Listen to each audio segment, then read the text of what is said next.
Okay, so as folks are joining, I'm going to go ahead and get us started just in the interest of making sure that we are staying on time.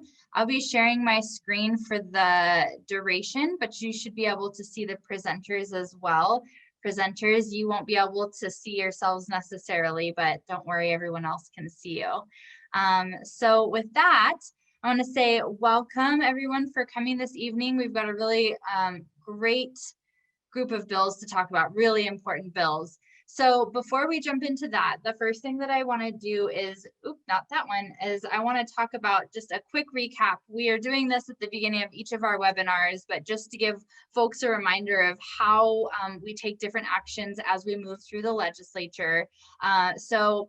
A bill becomes a law by going through both bodies. And so it's introduced, it's sponsored by a legislator, and it can be introduced either through the House or the Senate.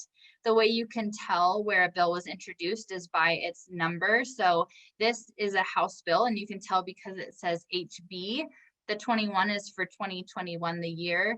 And then this is the number of which it's introduced. So this is a Senate bill, and that's SB 21.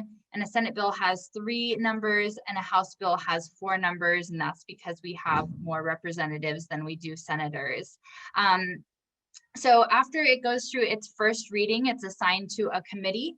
And once a bill is assigned to a committee, it goes there essentially for its first test. So committee members hear testimony on the bill, both for and against. They can choose to make amendments or updates to the bill, and then ultimately they take a vote which can pass or kill the bill in committee. If the bill dies in committee, it won't go back to the floor, but if it passes, then it will go to the full floor. So I've just left some examples down here of what types of committees we have and where bills can be assigned to. These are just the House committees and not the Senate committees. And then you can also see how different legislators are assigned to committees. Different legislators make up different committees. So it's always interesting to see who goes where. And then once the bill has passed through committee, it goes to the second reading, which is a floor vote. You can see that you can always tell the difference between the House and the Senate, because the House has that beautiful green color and the Senate has that beautiful red color.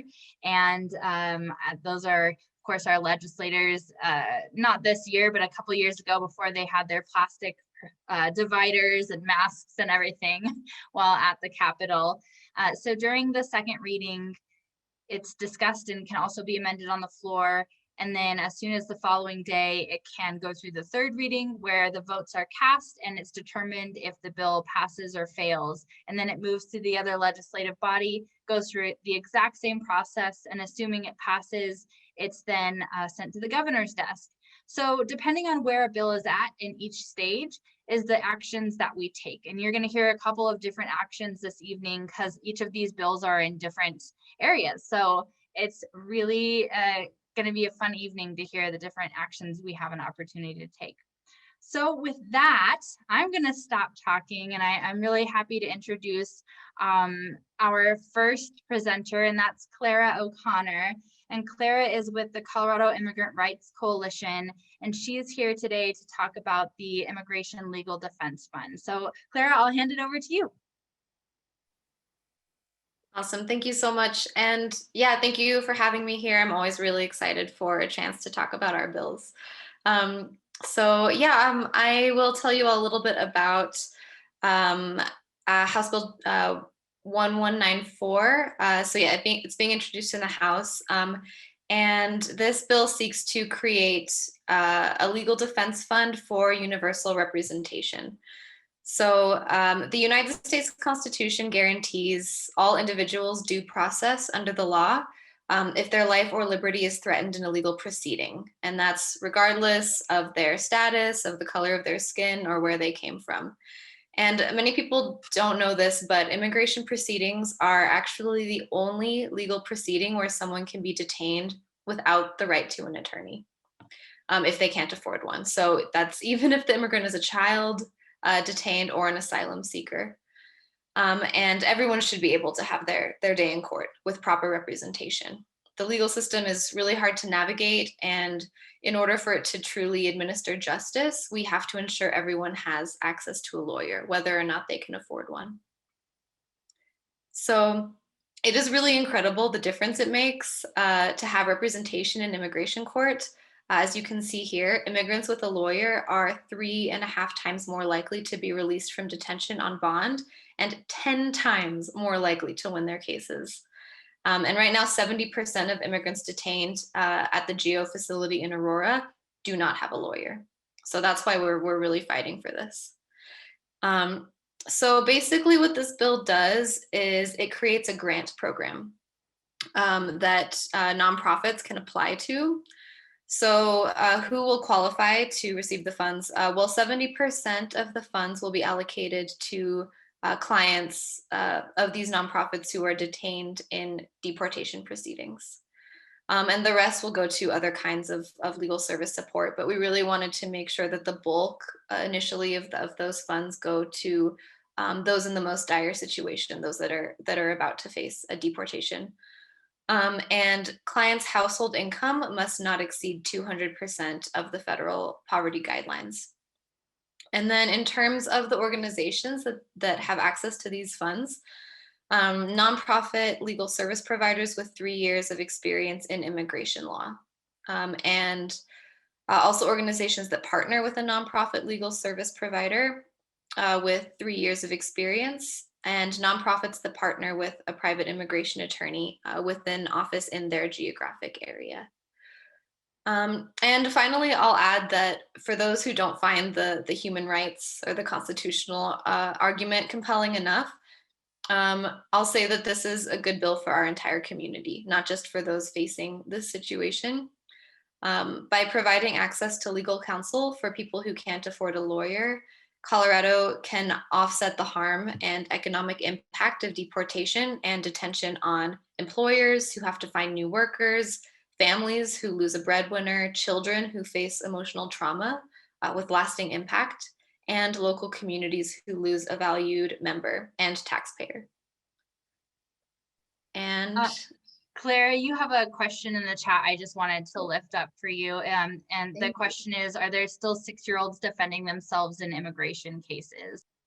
yeah, this does happen. And I think a lot of us have seen those horrifying images of children forced to defend themselves in immigration court, which is, I think we can all agree, just crazy. So that's, yeah, that's just one of the kinds of issues we're trying to address with this bill. Oh, awesome. Actions. Yes. So, so there are some ways that you can get involved right now. The bill has not been introduced yet. It will be later in the month. So some things that you can do, submit testimony. You can submit written testimony. I think that the link will be provided for you, so you'll all have access to that. That's really powerful.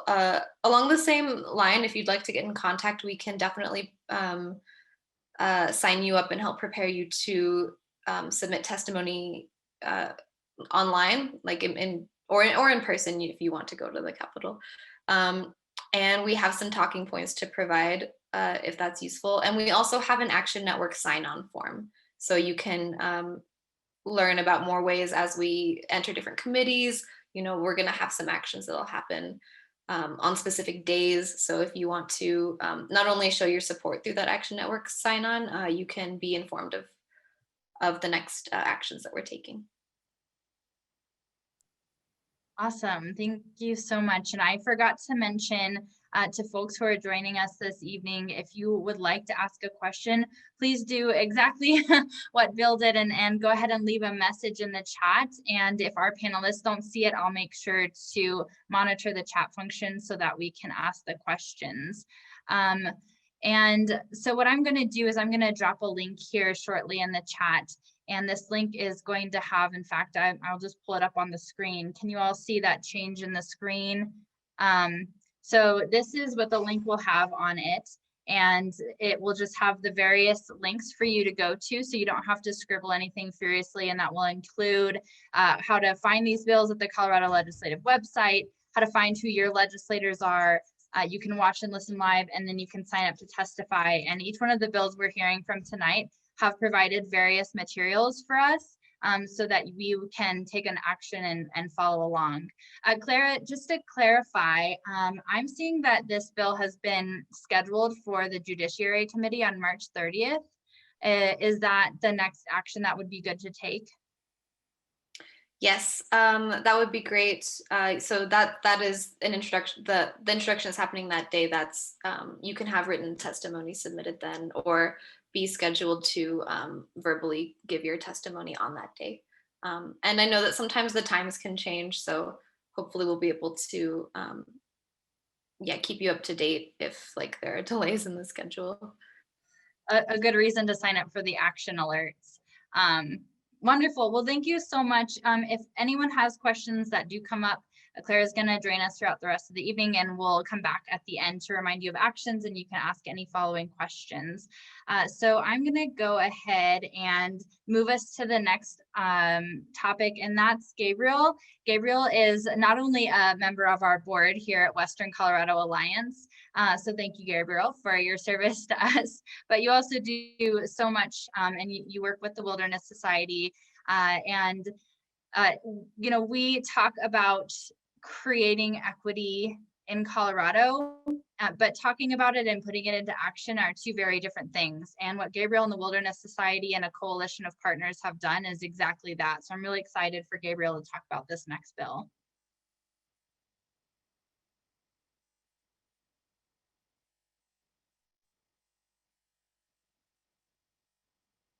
Boy, did Gabriel freeze? Gabriel might have froze. Can you hear us, Gabriel? Oh, you're back, but you're on mute. Okay, there we go. Are we good now? Can you hear me? Okay. Thank you, Jeriel. Yeah, Gabriel Otero. Hi, everybody. I'm the Colorado Plateau representative for the Wilderness Society. I'm based here in Fruita, Colorado. I'm also part of Next 100 Colorado, and the reason I mention that is because you can see the graphic there.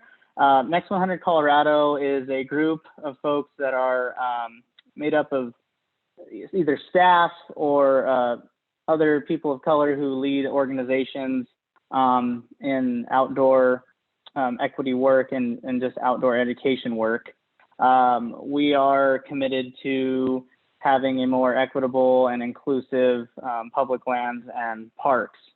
So I just want to mention that as a quick background. This conversation of the Outdoor Equity Fund started here in Colorado a couple of years ago, and it's taken a lot of legwork, a lot of groundwork to get to where we are now. It was inspired by New Mexico's Outdoor Equity Fund, and since then, California's launched one similar, as well as Washington State, although Washington State's called a little bit different. And there's also a national effort that's been proposed, it's going underway. And right now, the reason why we don't have a bill title pulled yet, which we are anticipating here either the end of this week or next week, is because we had to secure funding for this, which I'll get into in just a second.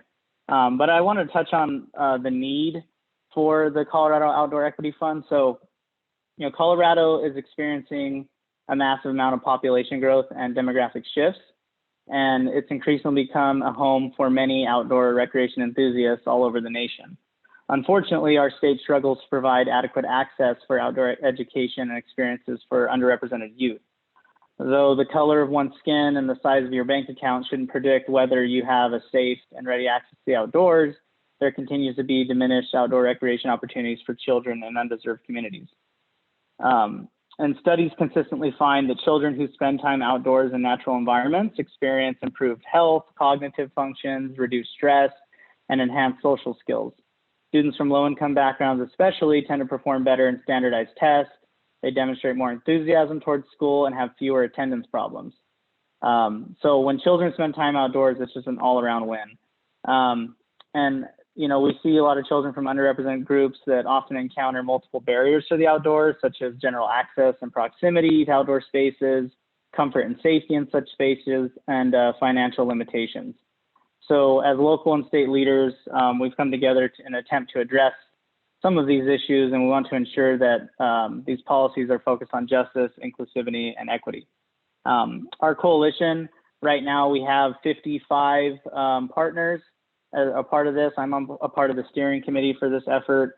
Those organizations are made up of organizations that work in outdoor education with youth, and are also led by people of color. And then we also have some school districts that are a part of that and their programs. For example, School District 51, in Mesa County has their outdoor wilderness lab. They're a supporter of this. There's Riverside Educational Center here, if you're familiar with the area, who are supportive of this, and many others across the state who do this great work.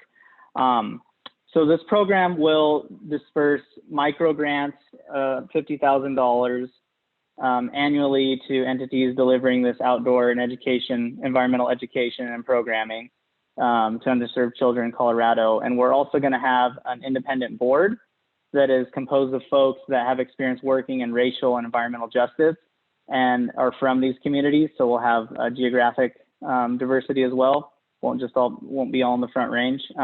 We'll manage the program and determine grant award and winners.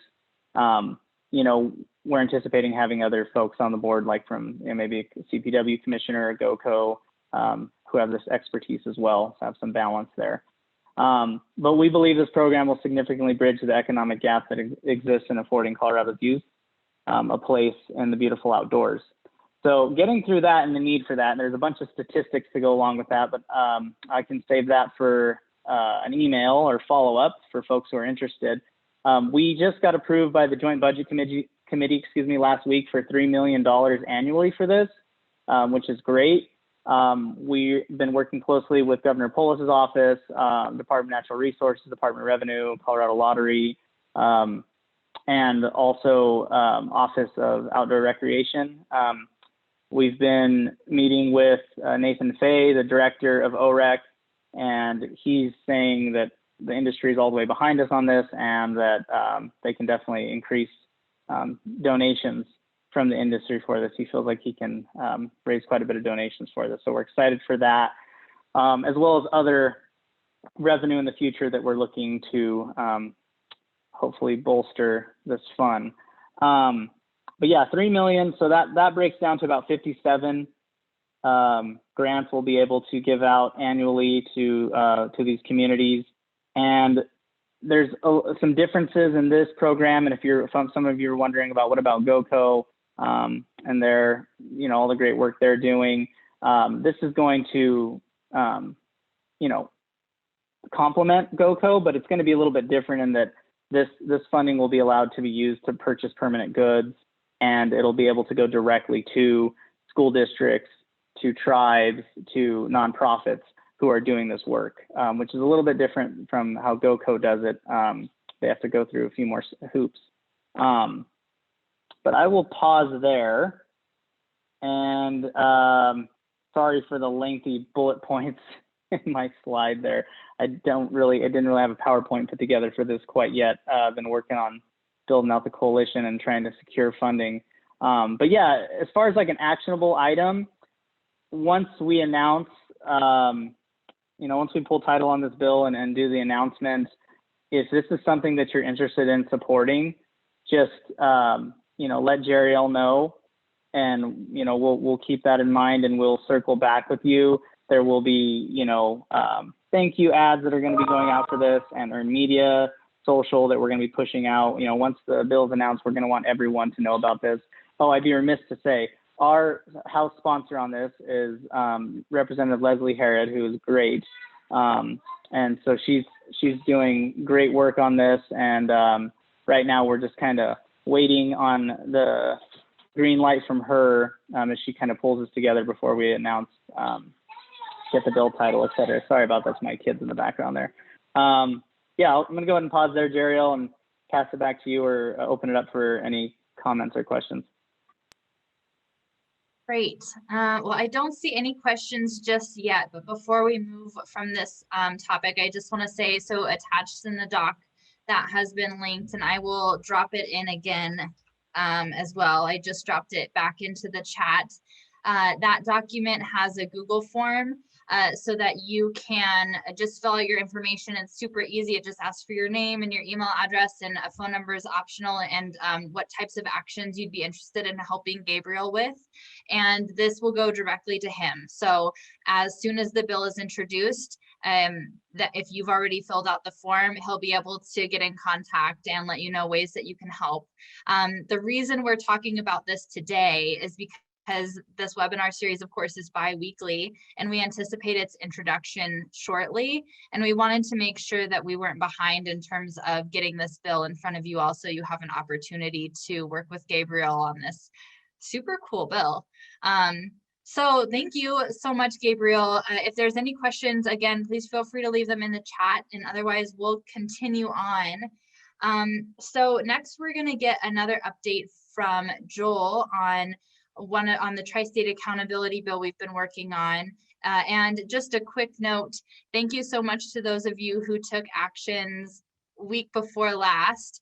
That bill has moved and jumped around in ways that we did not anticipate. And so it was heard sooner than we thought several times.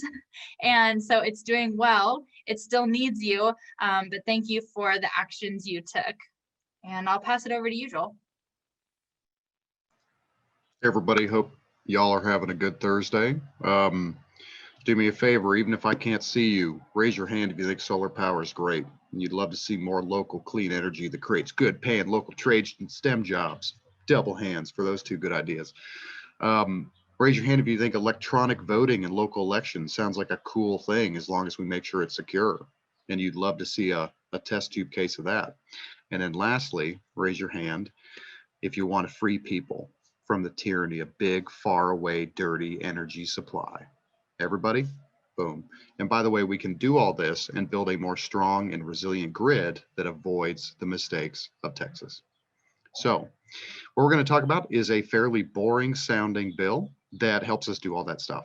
So 70% of rural Colorado, geographic Colorado, primarily rural areas, are supplied by rural electric co-ops. These things were set up in the 1930s and 40s when nobody would electrify rural areas, and we set them up like farm co-ops. So the ratepayers, the member owners, own these things. They own their electricity company.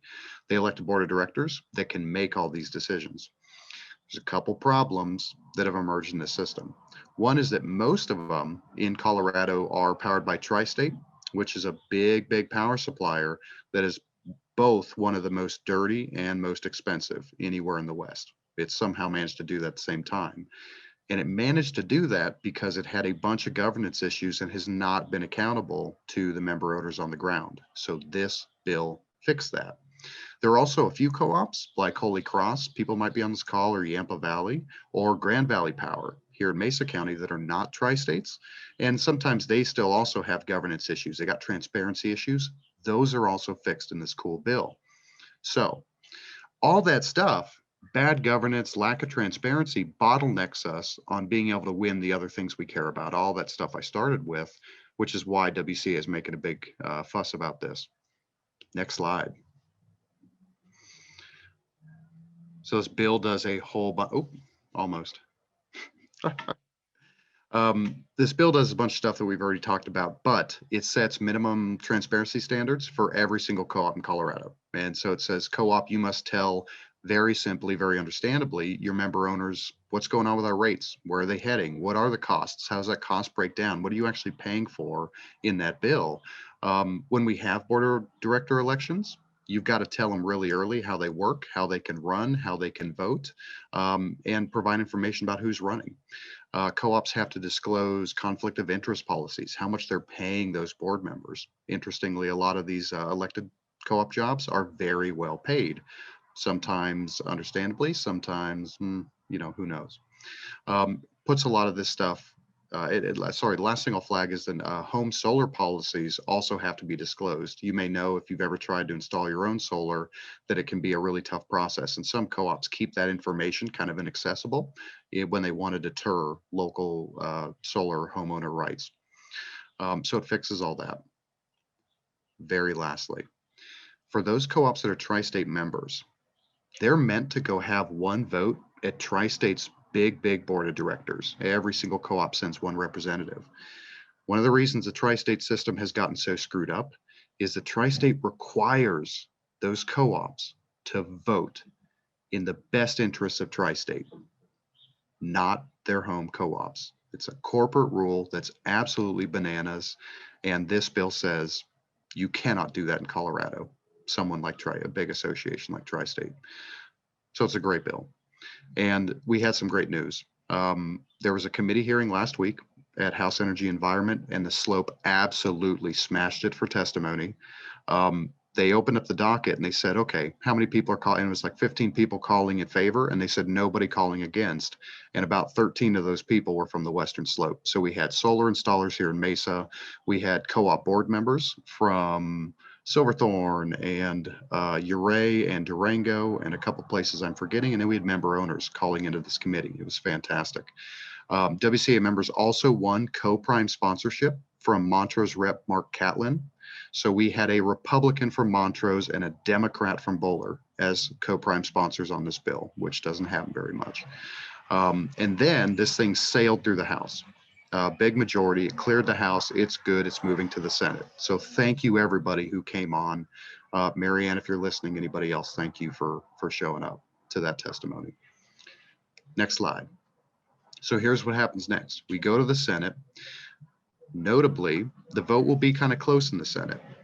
There are tri-state lobbyists running around. There are some real reactionary, a few rural electric co-ops out there that do not want to have their doors pried open. They're going to fight this tooth and nail. And we have a lot of rural red senators who may be susceptible to those arguments. So we've got two things that everybody can do to make a difference and drive through those Senate votes. Number one, Jeriel, I can put it in the chat if you want. It's also in the document. We have a week of action. It comes to you as a little toolkit, explains all this stuff. And then we have things in there like really funny memes that you can tag your state senator with. When you see it, I hope you'll think we rose to the occasion, because there's some fun. We're trying to have some fun with this. But it's also got a copy pastable email you can send to your senator. It's got a copy pastable letter to the editor, a couple things like that. And it asks you to take as many as you want, but up to 5 kind of 10-minute actions. You could do it every day for a week and know that you're kicking butt for solar, for rural energy democracy, and for all the other stuff we've talked about. Secondly, we're going to be organizing little short kind of 15-minute Zooms with our state senators where people can talk about them with this bill. If you sign up to do that at this link and you want to meet your state senator or get to see them again, we give you talking points, fact sheets, all that stuff in one handy place. And if this is all Greek to you and you just want to show up and kind of see your state senator and see how this goes, amen, come along for the ride. So I'm going to put that link in chat. It's also in the document that Jeriel will share, and I think that's it. Thank you, everybody. Awesome. Thanks so much, Joel. Yeah, so if you haven't taken a look yet, I'll put it up on the screen one more time. This is the document that we continue to link in the chat. If you need it sent by email, please feel free to reach out to me. So under Joel's bill, if you click here to view the Week of Action Toolkit, it takes you to some pretty amazing materials. And I'll just take you down to the memes really quick. So it really is, you don't have to create any of the content. You can just come in and plug and chug, and there's some fun stuff in there. So if you want to, rebel rouse a little bit without having to try too hard, this is a really good opportunity for that. So take that back down off my screen, and wonderful. So the last person I'm going to send this over to is our legislative intern for the year, Daniel Haas. And Daniel's been working on some really cool bills in several capacities in various roles that he has at the college. And so I'll let him talk about that a little bit more. But here are some of the bills that Daniel's been looking at. All right, well, hello, everybody. As Jeriel alluded to, I am in fact a college student, so I get to have a little bit of a different aspect than some other people. The first bill I'd like to highlight isn't actually related to the college at all, but it is nonetheless super important and super interesting, and that is SB 21-154.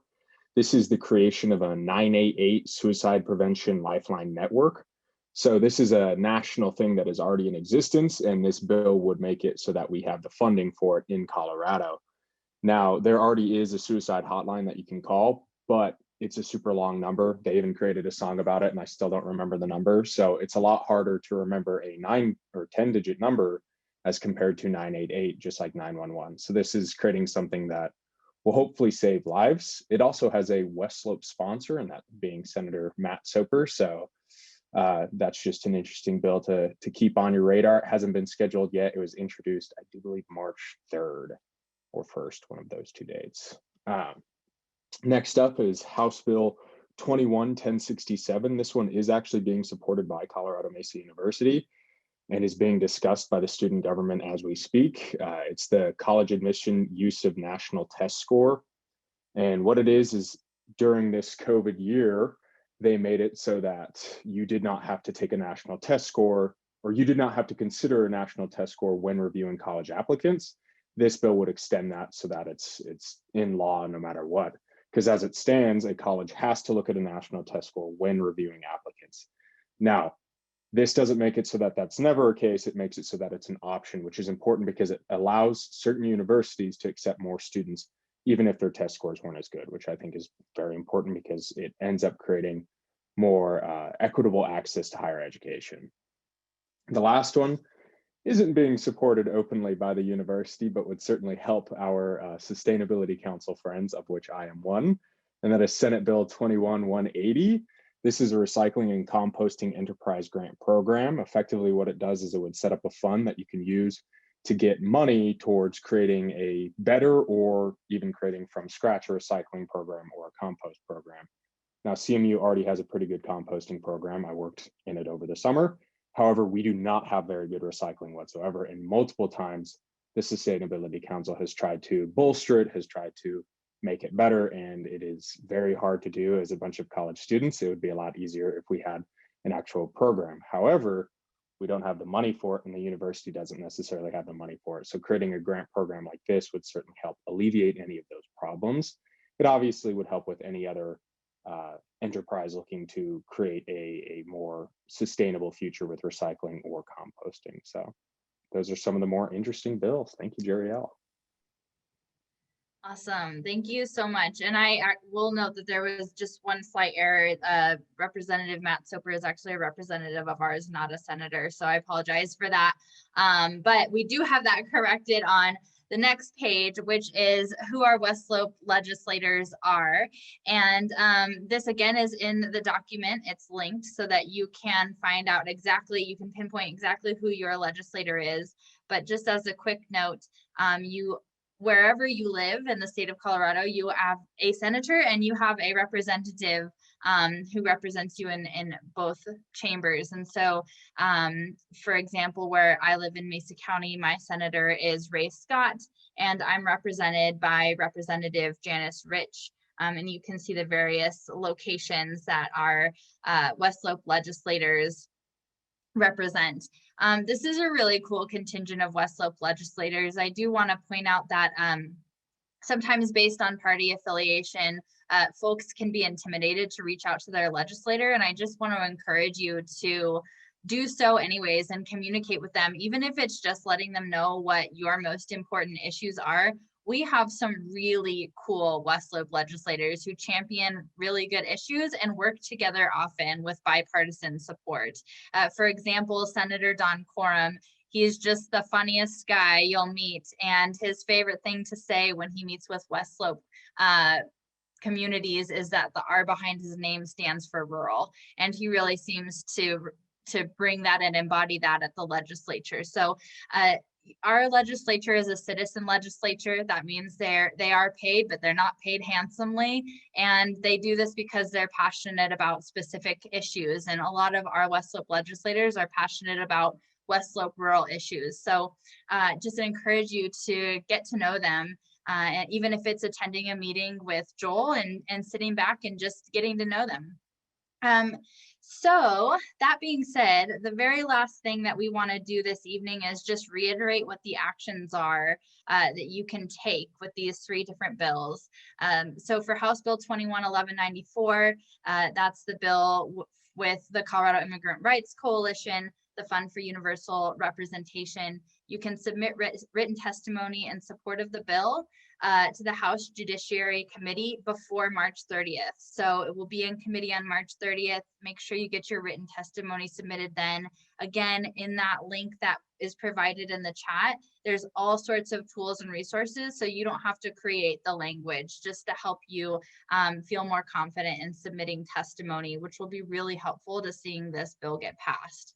And the Colorado Outdoor Equity Fund has not been introduced yet, but we anticipate will be shortly, and we'll have all kinds of really exciting messaging. Really what we want to do with this bill is get the word out as much as possible. So please sign up with that Google form so you can get in touch with Gabriel. And then of course, lastly, we just took you through all of the various materials that Joel's prepped for you. So in any capacity that you would like to support House Bill 211131, it is there and ready for you. And there's just some fun things to do. Additionally, these links are also in the Google document that we've linked. So hopefully anything you need is there. The last thing I'll say is we're trying to shake it up a little bit and introduce different bills each time we come together for our webinar, because we know that our members have different passion points. If we haven't brought up something you're passionate about yet, and you're curious if we're working on that at the legislature, please reach out to me and let me know. I put my email in the chat, but you can reach me at Jeriel, Jeriel, at westerncoloradoalliance.org. Our legislature is really on fire this year. They have introduced so many bills to address a wide breadth variety of topics, and we're really just at the tip of the iceberg in terms of what our legislative committee reviews on a weekly basis. So if we haven't talked about something you're interested in, it doesn't necessarily mean that it's not being worked on at the Capitol. Although my opinion is that every single one of these bills is fascinating and vitally important. So hopefully that's your takeaway too.